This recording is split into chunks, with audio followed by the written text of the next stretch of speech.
Baik, selamat datang teman-teman. Pada topik kali ini kita akan belajar mengenai program kontrol untuk selection. Nah, pada kali ini ya, teman-teman bakal ngelihat sebenarnya keyword apa sih yang digunakan pada saat kita belajar selection ya. Sebelumnya pada video sebelumnya teman-teman mungkin sudah pernah mendengar ya menggunakan if else ya. If else selection. Kemudian teman-teman hari ini bakal ngeliat juga mengenai switch case. Ya, jadi teman-teman bisa ngeliat ada dua metode yang bisa digunakan. Oke, nah di sini ya dikatakan bahwa if else itu kan pasti harus ada kondisi, ya. Yang pertama kalian harus tahu itu pasti kenapa sih dibutuhkan if else selection ini, ya.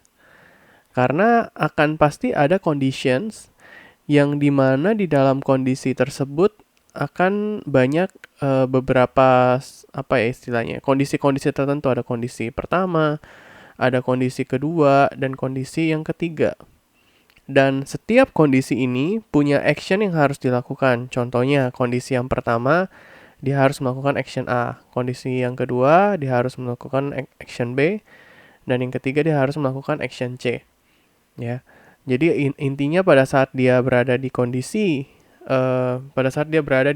yang pertama, ya, artinya ya sudah dia bakal melakukan perintah A saja, dan setelah itu bakal exit.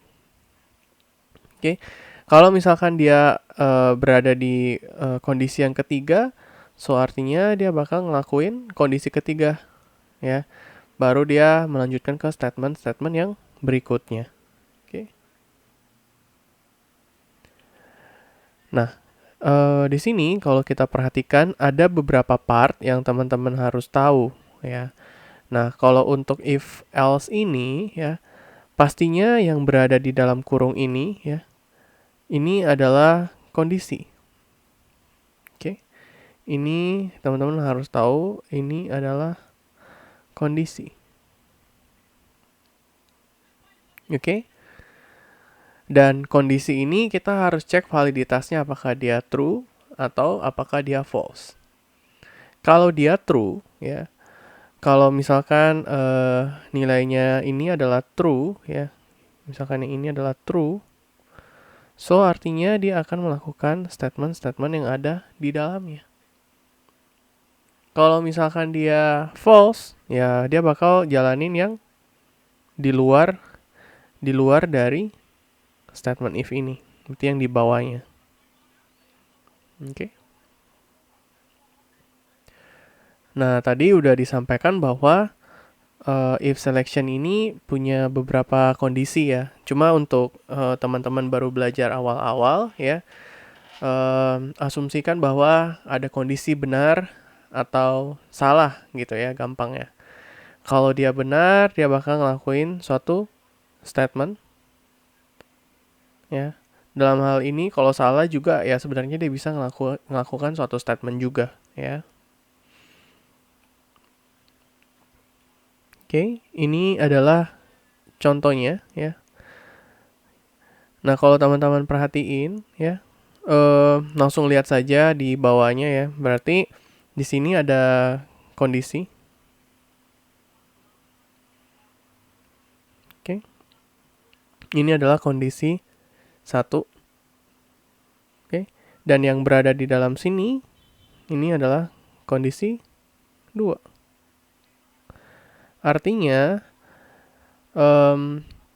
statement yang berada di dalam statement yang pertama ya, kalau selama condition 1 ini true ya, kalau dia true, dia akan ngelakuin apa yang ada di dalam sini. Oke? Nah, kalau condition satunya false ya, kalau condition satunya ini adalah false, maka dia akan lanjut masuk ke sini. Berarti artinya kondisi 2-nya benar. Ya, makanya dia akan menjalankan statement yang berikut ini. Paham ya? Jadi kalau dikatakan if else ya berarti hanya satu apa ya istilahnya ya, satu kondisi saja yang bakal dijalankan ya. Jadi anggapannya if else itu adalah satu kesatuan. Jadi kalau nggak benar ya salah. Kalau nggak kondisi satu ya kondisi dua. Jadi nggak mungkin dua-duanya nggak mungkin statement 1, 2, dan statement 3, 4 tuh dieksekusi bersama. Pasti harus milih. Ya kalau dia kondisi satu yang benar maka statement 1 dan statement 2 dijalankan. Begitupun kebalikannya. Ya. Oke. Nah ini tadi sudah sempat saya katakan bahwa di dalam if else ini kondisi ini kalau dia true ya, kondisinya true ya, pastinya akan ada statement yang dilakukan. Oke. Kalau dia false juga ya, pasti ada statement 2 yang dilakukan juga ya. Ini sama saja sih dengan yang tadi ya, teman-teman ya. Nah, kalau diperhatikan di sini ya, di sini kalau dilihat if boolean expression ya, kalau kondisi satunya true ya, maka dijalankan statement 1. Else if, ya ini nyambung ya, cuma dia bikin terpisah, ini sebenarnya nyambung. Else if kalau condition 2-nya terpenuhi ya, kalau saya bisa tuliskan di sini condition 1, ini condition 2. Oke, dan ini condition 3. Oke. Masing-masing condition ini punya statement yang dieksekusi sendiri-sendiri ya, teman-teman ya. Oke. Jadi hanya ada satu kondisi saja yang dilakukan ya. Nah, beda halnya dengan apa yang ada di atas ini ya. Kalau ini ya, kalau teman-teman lihat dia if-nya satu-satu gitu ya. Jadi dia ngeceknya kayak gini, apakah kondisi 1 benar? Makanya kalau dia benar, dia jalankan statement yang 1. Terus if-nya dia ngecekin lagi, apakah kondisi 2 benar ya? Apakah kondisi 2 benar? Kalau dia benar, dia akan jalankan statement yang kedua. Oke, dan seterusnya ya. Nah, kalau yang di bawah ini, kalau kalian lihat if else, dia ini satu kesatuan ya. Jadi di antara 3 kondisi ini hanya ada satu kondisi yang bisa dieksekusi ya. Sedangkan kalau yang di atas, kalau teman-teman perhatikan, dia if saja ya, nggak ada if else-nya. Dia if saja, artinya adalah masing-masing harus dicekin ya. Jadi bisa saja kondisi 1 dan kondisi 3 itu bisa terpenuhi. Oke. Nah, ini adalah contoh ya untuk cari akar diskriminan. Sebenarnya contoh ini sudah ada di video yang paling pertama banget ya, teman-teman ya. Oke. Di sini ada if selection yang teman-teman harus cari tahu ya.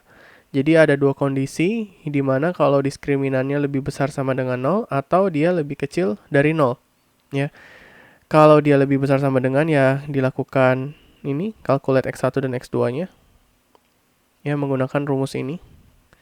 Sedangkan kalau dia lebih kecil dari 0, dia harus dicetak imaginer dan stop. Ini sangat straightforward ya, teman-teman ya. Nah, kalau teman-teman lihat di sini, kenapa sih dia pakai math.h? Ya. Karena dia memakai sqrt, ya, square root. Square root ini membutuhkan math.h. Oke, karena built-in function dari library math.h. Baik. Oke.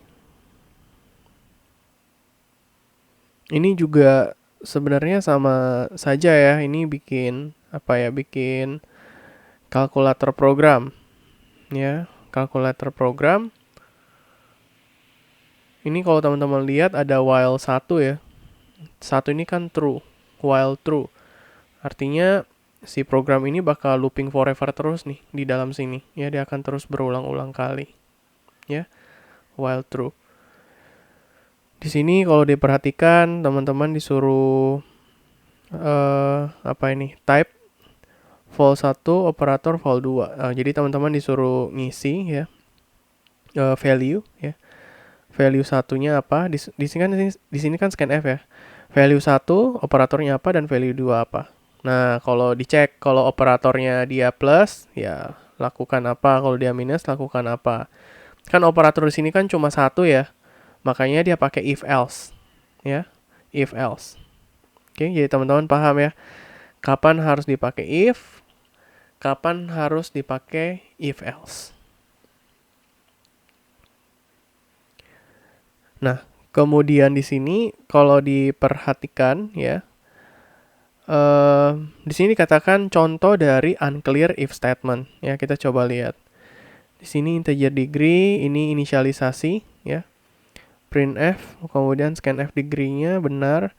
Nah, di sini kita pengen ngecekin nih.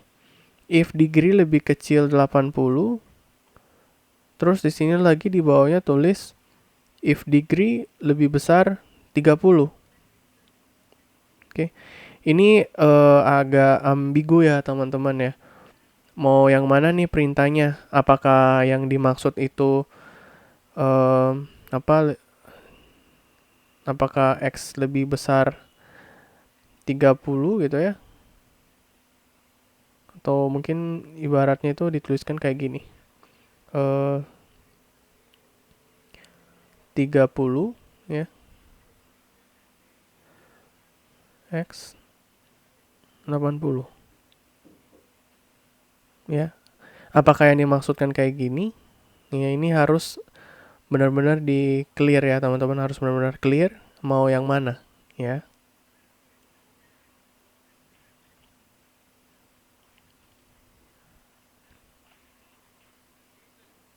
Nah, kira-kira seperti demikian ya, teman-teman, untuk penjelasan mengenai if else statementnya. Jadi teman-teman harus tahu kapan dipakai if, kapan pakai if else ya. Sekian untuk tutorial kali ini, sampai ketemu lagi di tutorial yang mendatang.